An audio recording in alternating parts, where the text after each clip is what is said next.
आप सबका अपना चैनल मेडिकल मस्ती में। दोस्तों आज हम बात करेंगे महिलाओं में होने वाली बहुत ही कॉमन प्रॉब्लम या बहुत ज़्यादा कमेंट आने के बाद मुझे लगा इस टॉपिक पर आप सबसे बात करनी चाहिए। दोस्तों आज का हमारा टॉपिक है लिकोरिया। हम लिकोरिया के बारे में फुल डिस्कस करेंगे। दोस्तों आप लोग से गुजारिश करेंगे कि इस चैनल को छोड़ के ना जाए, ताकि इस वीडियो को देखने के बाद खास करके जो हमारी माताएं बहनें हैं उनको देखना काफ़ी ज़्यादा जरूरी है कि ये बहुत ही कॉमन बीमारी है और कौन कौन स्टेज पर इसको ध्यान देना है और क्यों होता है, क्या कारण है और बिना दवा के कैसे इससे निजात पाएँ, इन सारे तथ्यों पर बात करूँगा। दोस्तों बात करें कि लिकोरिया, तो लिकोरिया होने के मुख्य कारण दो ही होता है। पहला कारण की बात करें तो अस्वच्छता होता है और दूसरा बात करें कैल्शियम की कमी। अब बात करें कि अस्वच्छता और कैल्शियम की कमी, दोस्तों आइए जानते हैं कि लिकोरिया कहते किसको है। दोस्तों पीरियड के बाद या पीरियड से पहले, अगर पीरियड से 2 से 4 दिन पहले या पीरियड के 2 से 4 दिन बाद अगर वाइट पदार्थ डिस्चार्ज होता है यूट्रस के माध्यम से, जो पतला ट्रांसफर टाइप्स की होती हैं, उसको हम लोग लिकोरिया के नाम से जानते हैं। दोस्तों लिकोरिया का मुख्यतः 3 स्टेज होता है या 3 ही प्रकार का होता है। इसमें ध्यान देने की बातें यह है कि फर्स्ट स्टेज में आपको होगा कि यूट्रस से वाइट पानी डिस्चार्ज होगा, जो पतला ट्रांसफॉर्मेट होता है, जिससे कोई ज़्यादा नुकसान नहीं होती है। दूसरी बात करें तो वाइट नहीं होगा, थोड़ा सा पीला मटमैला कलर की होगा। अगर ये डिस्चार्ज हो रहे तो थोड़ा सा ध्यान देने योग्य बात है। तीसरी बात करें तो आपको यूट्रस से मटमैला और थोड़ा ब्लड मिक्स और उसमें गंध टाइप की, यानी कि थोड़ा सा अगर गंध आती है तो उसको ज़्यादा देखने की ज़रूरत है। अगर इस टाइप की आती है, अगर बिजरिया से डिस्चार्ज होता है, तो आपको ध्यान देने योग्य बात है। तो अब तीनों का एक ही स्टेज को समझा जाए। सबसे पहला लिकोरिया में अगर फर्स्ट स्टेज की बात करें जाए तो उसमें अगर पानी वाइट डिस्चार्ज हो रहा है तो इससे घबराना नहीं, क्योंकि ये कॉमन होता है, इसमें नो डाउट।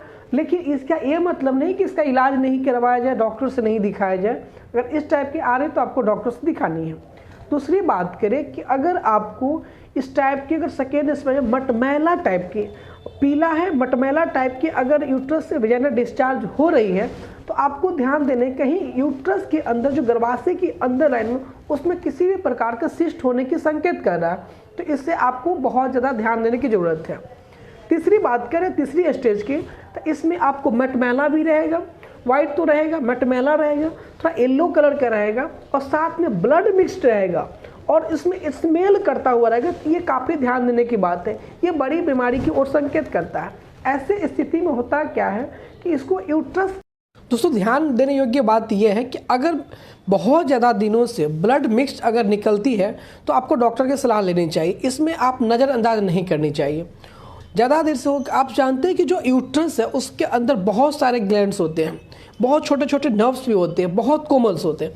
तो वहाँ पर क्या बहुत ज़्यादा दिन से होगा तो इचिंग होगा। इचिंग के, अगर इचिंग होने के साथ साथ क्या उंड बनेगा, उंड बनने के साथ इन्फ्लामेशन आएगी और इन्फ्लामेशन आएगी तो जिससे यूट्रस के चारों ओर कॉन्टिन्यूस बनने के कारण भी होने की संभावना होती है। दोस्तों ये जो वाइट डिस्चार्ज अत्यधिक दिनों से होता है तो इसे भी हम लोग लिकोरिया के नाम से ही जानते हैं।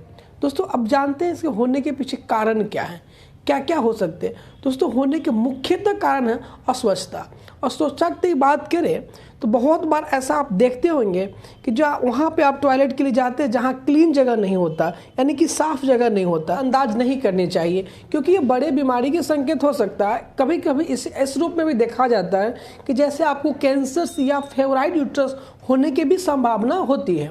दोस्तों अब बात करें, ये बहुत कॉमन है। अब देखा जाए तो 100 में लगभग 75% लोग महिलाओं में ये पाया जाता है, तो इससे ज़्यादा घबराने की ज़रूरतें नहीं है। अब हम बात करें कि होने के पीछे कारण क्या है, क्यों बात करते हैं कि जब आप वहाँ बाथरूम के लिए जाते हैं, टॉयलेट के लिए जाते हैं, तो आप सब जानते हैं कि टॉयलेट में अगर कुछ मात्रा अगर आपके यूट्रस में चिपक जाती है तो उससे की दिक्कतें होती है। आप सब जानते हैं कि जो यूरिन के कंपोजिशन में बहुत सारे चीज़ें होती हैं, जहाँ पे आपके यूरिया भी होता है, अमोनिया भी होता है, ये बहुत सारा बैक्टीरिया होने का कॉज करता है। तो अगर आप वाश नहीं करते, आप यूरिन पास करके आते हैं, अगर आप वाश नहीं करते जिसके कारण वहाँ पर इचिंग होगा, बैक्टीरिया ग्रो करेगा, तो इचिंग होने के साथ साथ इन्फ्लामेशन डेवलप करेगा, हो सकता है उसमें घाव हो सकता है। इसके कारण भी आपको देखने को मिलता है। क्या क्या लक्षण होता है, दोस्तों सबसे पहले बात करें तो आपके चेहरा पर से रौनकें गायब हो जाएगी। ऐसे लगेगी, उस महिलाओं में देखने को मिलेगा कि चेहरा पे लाइट ही नहीं है, हमेशा उदास सैडनेस बना रहेगा। दूसरा कारण देखा जाए तो जो आँख है, आँख के जो नीचे है पूरा ब्लैक एंड बना हो जाएगा, और साथ ही साथ उनको देह हाथ में बहुत ज़्यादा दर्द होगा। कभी हाथ में दर्द, कभी देह में दर्द, और कभी कभी माथा में दर्द होता है। ऐसे दर्द लगातार बना रहता है, और इसी कारण से कभी कभी महिलाओं डिप्रेशन में भी चली जाती हैं। साथ ही साथ ऐसे महिला में जानते हैं कि ब्लड मिक्स अगर ब्लड आती है पानी, जिसके कारण आपको खून के भी कमी होता है, तो रक्तहीनता भी देखने को मिलता है। इसके साथ बहुत ज़्यादा मात्रा में उनके जो बॉडी है धीरे धीरे वो गलना शुरू हो जाएगा, मतलब शरीर पे रूहानी जिसे कहते हैं ना, रूहानी नहीं चढ़ना, तो धीरे धीरे ऐसे प्रॉब्लम देखने को। अब जानते हैं होने का मुख्य कारण क्या है दोस्तों। सब दूसरी बात कर अत्यधिक मात्रा में समोसा का सेवन करने से। आप देखिएगा कि आप जो महिलाएं होती है कभी मार्केट जाती है तो समोसा और ये जो गोलगप्पा होता है, जो गुपचुप कहते हैं अपने वर्ड देहाती वर्ड में, उनका सेवन ज़्यादा करते हैं। जो आप समोसा खाते हैं उसमें जो मैदा से बना, जो जिसमें एम्प्टी कैलोरीज पाया जाता है, तो उसमें पूर्ण रूप से वो क्या पका हुआ पदार्थ नहीं होता है। तो एक कारण इससे होता है। महिलाओं के लिए जो मैदा जो कम पका हुआ है वो काफ़ी अत्यधिक मात्रा में नुकसान करती है। दूसरी बात करें कब्जियत के कारण, कॉन्स्टिपेशन के कारण भी होने की संभावना होती है। तीसरी बात करें कि कम मात्रा में पानी पीने के वजह से भी होती है। जो व्यक्ति बहुत ज़्यादा आलसी है, जो महिला को खास करके देखते हैं वो बहुत ज़्यादा आलसी होती है, कोई काम करने का मन नहीं करना, दिन भर सोए हुए रहना, मोबाइल चलाना, एक्सरसाइज नहीं करना, तो ये क्या कारण इसका भी होता है। लेकिन जिन लोग, ऐसे भी लोगों को रिसर्च के अनुसार देखा गया है कि जिनका शादी जो कम एज में हो गई है उनको भी होता है। एक तौर पर देखा जाए तो कम एज में अगर शारीरिक संबंध ज़्यादातर बनाने की वजह से भी ऐसे होता है कि होने के पीछे यूट्रस के जो वाल होता है वो घिस जाने, कमज़ोर हो जाना, तो वहाँ से भी वजाइना पानी डिस्चार्ज होती है। तो एक कारण इसको देखा जा सकता है। दोस्तों अब हम बात करें इसको बचाव के लिए क्या करें, क्या करें जिसके बचाव हो गए। दोस्तों बचाव के लिए सबसे पहले जब आप यूरिन पास करते हैं तो उसके बाद आफ्टर पासिंग के बाद आप उसको अच्छे से वॉश करें।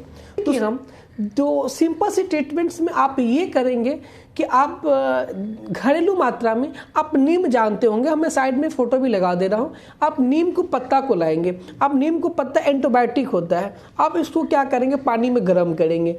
अब पानी में गर्म करने के बाद आपने जब नहा लिए तो नहाने के बाद उस पानी को लेके आप नहा भी सकते हैं और साथ में वजाइना वॉश भी कर सकते हैं। ये अंदर भी जो है यूट्रस के अंदर भी पानी चला जाएगा, तो भी ये प्रॉफिट करता है क्योंकि अंदर जो भी बैक्टीरिया कॉज होगा इसको मारने में हेल्प करेगा।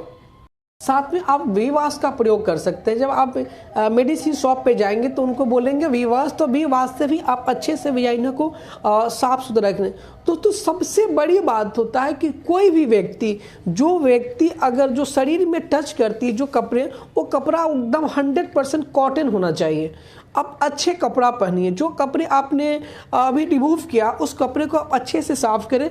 अगर हो सके तो आप गर्म पानी में साफ़ करें, उसमें डिटॉल रख दें तो ज़्यादा बेटर है, क्योंकि किसी भी प्रकार का बैक्टीरिया उत्पन्न ना हो। अगर आप इतना करते हैं तो अत्यधिक मात्रा में बैक्टीरिया उत्पन्न नहीं होने देगी, जिसके कारण ये स्वतः धीरे धीरे समाप्त हो जाएगी। लेकिन जो लोग अर्ली एज में शादी किए हैं तो थोड़ा सा अपने मतलब लाइफ पार्टनर से थोड़ा अगर दूरी बना के रखते हैं तो जितना जल्द हो, बहुत जल्द हो, ये ठीक हो जाता है। तो इससे घबरा जानते हैं इसका ट्रीटमेंट क्या है।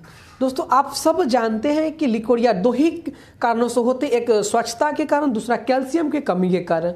दोस्तों कैल्शियम युक्त आपको खाद्य पदार्थ चाहिए, तो खाने में आपको क्या क्या खाने चाहिए। अब दोस्तों एक पका हुआ केला लीजिए और उसमें घी मिला के आप उसको खाइए, ज़्यादा फायदा करेगा। साथ ही साथ आप दूध लीजिए। अब दूध में क्या करिए, आप उसको मीठा अगर अच्छा नहीं लगता तो उसमें मीठा बनाने के लिए आप उसमें गुड़ का इस्तेमाल कर सकते हैं, काजू भी डाल सकते हैं, किशमिश भी डाल सकते हैं। और इससे ज़्यादा बेटर होगा कि आप हनी डालिए, 1 चम्मच क्या करिए हनी डाल दीजिए। और साथ ही साथ आप हरे सब्जी का इस्तेमाल कीजिए। हरे जो पत्तेदार सब्जी होता है उसमें बहुत ज़्यादा मात्रा में फाइबर्स होता है, तो आपके लिए ज़्यादा फायदेमंद होगा। दोस्तों अब क्या है, बस गेहूं के आटा खाते हैं तो उसमें आपको बहुत ज़्यादा मात्रा में आपको क्या नहीं मिलता है, कैल्शियम नहीं मिलता है। तो आपको कैल्शियम युक्त खाना खाना चाहिए। तो आप एक रेशियो बनाइए, मान लीजिए कि 6 केजी गेहूं है और 2 केजी उसमें चना है, दोनों का एक साथ आप पिसवा के अगर आप उसका रोटी खाते हैं तो आपके शरीर में कैल्शियम युक्त बहुत ज़्यादा जाएगा, तो आपकी इस बीमारी से लड़ने में बहुत ज़्यादा फायदा करेगा। साथ ही साथ भुजा हुआ चना खाइए। अभी चना जैसे दोपहर में खा रहे, जब खा रहे, तो इसे बहुत अच्छा मात्रा में क्या मिलता है, कैल्शियम मिलता है, तो ये आपके फ़ायदा करेगा। तो इससे बहुत ज़्यादा मात्रा में हरा सब्जियां लेते हैं तो भी आपको बहुत ज़्यादा फायदा करता है। अत्यधिक मात्रा में पानी पीजिए और दूध पीजिए, और दूध में आप हनी डालिए। याद रहे कि दूध में चीनी नहीं डालना, चीनी डालेंगे तो नुकसान करेगा। दोस्तों, अगर ये वीडियो यूजफुल हुआ तो मैं कहूँगा इस चैनल को सब्सक्राइब करिए, लाइक करिए, शेयर करिए और अपने दोस्तों में शेयर करिए, अपने फैमिली में शेयर कीजिए, ताकि वो लोग इस बीमारी से अवगत